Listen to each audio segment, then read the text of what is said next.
এসআইআরের খসড়া তালিকা প্রকাশ পেয়েছে। ও শুভেন্দু অধিকারী দা, কতজন রোহিঙ্গাকে পেলেন?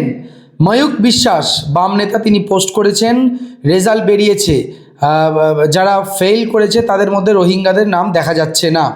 এখন প্রশ্ন, এবিপি বা জি24 ঘন্টা সহ বঙ্গ মিডিয়া যে খালি বস্তি দেখাতো সেগুলো কারা থাকতো? খালি বস্তি, হ্যাঁ। রোজ হাজার হাজার লোকেরা ভিডিও দিয়ে বলতো অনুপ্রবেশকারীরা বাংলাদেশে পালাচ্ছে।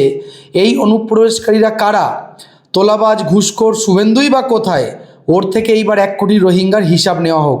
শুভেন্দু অধিকারী বারবার তিনি বলেছিলেন যে 1 কোটি রোহিঙ্গা পশ্চিমবাংলায়, 1 কোটি রোহিঙ্গা বা বাংলাদেশি মুসলিম বসবাস করে, তাদেরকে তাড়ানোর জন্যই এই এসআইআর।